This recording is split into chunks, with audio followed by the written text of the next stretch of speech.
విని బిందు మీద ఒట్టేసి ప్రేమించలేదు అని చెప్పమని చెప్పండి.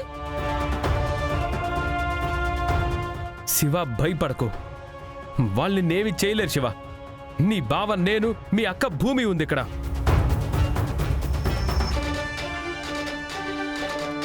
తన మీద ఒట్టేసి చెప్పు, నువ్వు ప్రేమించింది పూరినే అని ధైర్యంగా చెప్పు.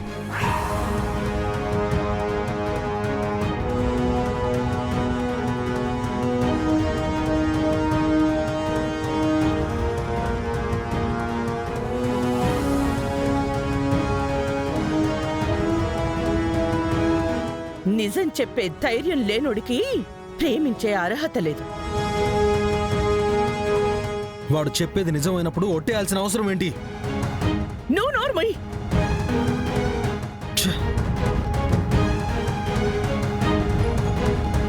పూరితో నీ పెళ్లి అయ్యేంత వరకు బిందుతో నీ ప్రేమ సంగతి ఇంకెవరికి చెప్పినా ఈ అక్క మీద ఒట్టు.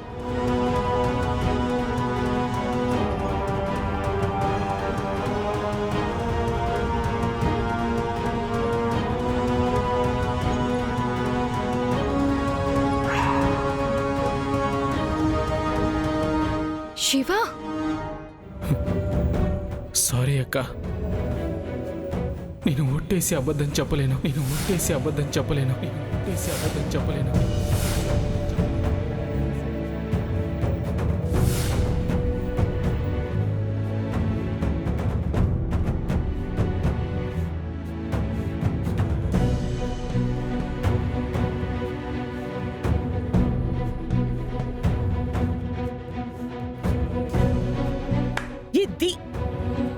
ఇది ఫ్యాక్ట్.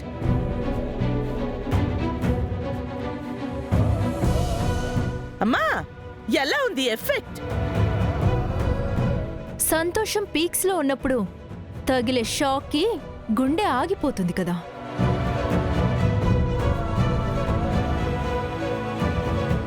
ఈ నిజానికి మరింత బూస్టప్ ఇద్దామా?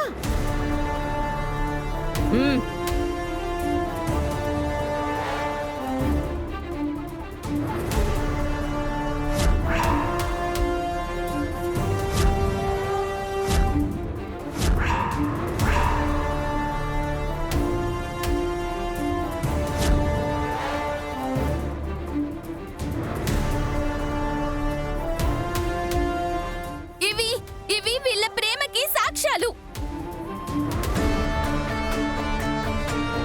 శివ చెప్పింది వినబడిందా లేక మళ్ళీ చెప్పించాలా?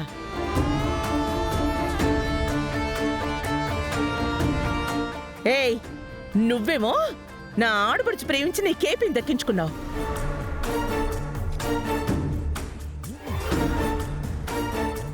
ఈరోజు నీ కూతురు బిందుని ప్రేమించిన శివాని దక్కించుకోవాలనుకుంటోంది. సేమ్ టు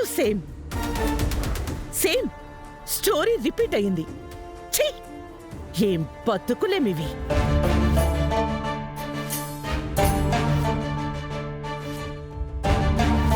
ఆవు చేలో మేస్తే దూడ గట్టున మేస్తుందా మమ్మీ? ఛాన్సే లేదు. అన్నీ తల్లి బుద్ధులే.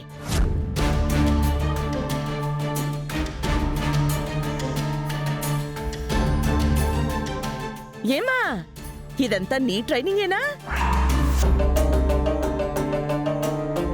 సాటి ఆడదానికి కాబోయే మొగుణ్ణి ముగ్గులోకి దింపి పెళ్లి చేసుకోవడం మీకు అలవాటేనా?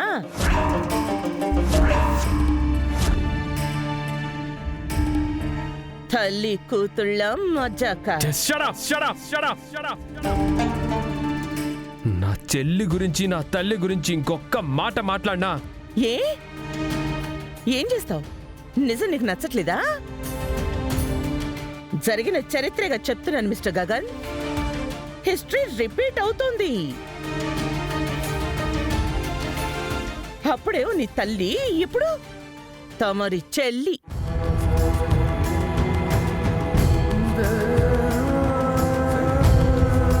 నీ చెల్లికి పెళ్లి చేయడం కోసం, నీ చెల్లి కళ్ళలో సంతోషం చూడడం కోసం ప్రేమించిన వాళ్ళని విడదీస్తావా? ఏమయ్యా పెద్ద మనుషులు, అందరూ చూస్తున్నారు కదా. వీడు ప్రేమించింది నా కూతుర్ని, కానీ ఇక్కడ పెళ్లి జరుగుతుంది వీళ్ళు ఇదెక్కడ న్యాయం అండి? వీళ్ళకి కావాల్సింది 2 మనసులు కలవడం కాదు, దాని మెళ్ళో 3 ముళ్ళు పడడం. వేడి తప్ప ఈ దిక్కుమాలిన దానికి ఎవడు దొరకడుగా. బయట వాళ్ళైతే మీ నాన్నెవరు, మీ అమ్మ నాన్న ఎందుకు కలిసి ఉండడం లేదు అని 1,00,000 క్వశ్చన్లు అడుగుతారు. వాటన్నిటికీ వీళ్ళ దగ్గర ఆన్సర్లు ఉండవుగా. హ, అందుకని అదిగా పెళ్ళం తమ్ముడు తేలిగ్గా దొరికేశాడుగా. అలాంటి ఈ వివాహ మహోత్సవానికి పత్రికలు ముద్రించి బంధుమిత్ర సపరివార సమేతంగా రమ్మని అందరికీ ఆహ్వానాలు పంపడం.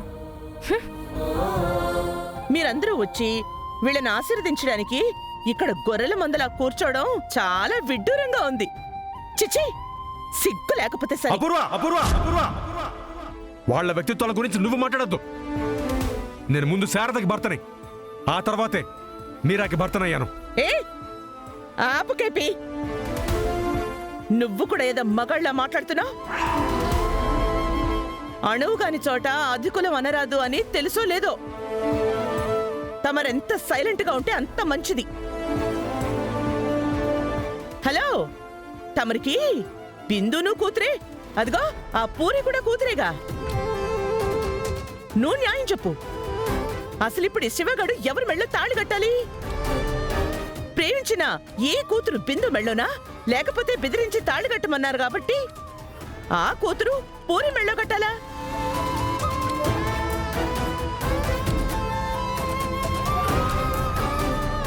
అరే చెప్పవయ్యా, పెద్దలందరూ ఉన్నారుగా, వాళ్ళ ముందు చెప్పు, మేము వింటాం. చెప్పండి పెద్ద మనిషి. మీ తీర్పు చెప్పండి. ఇప్పుడు శివ ఎవరి మెడలో తాళి కట్టాలి?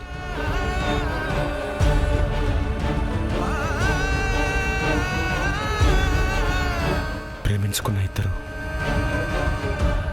పెళ్లి చేసుకోవాలి, పెళ్లి చేసుకోవాలి, పెళ్లి చేసుకోవాలి.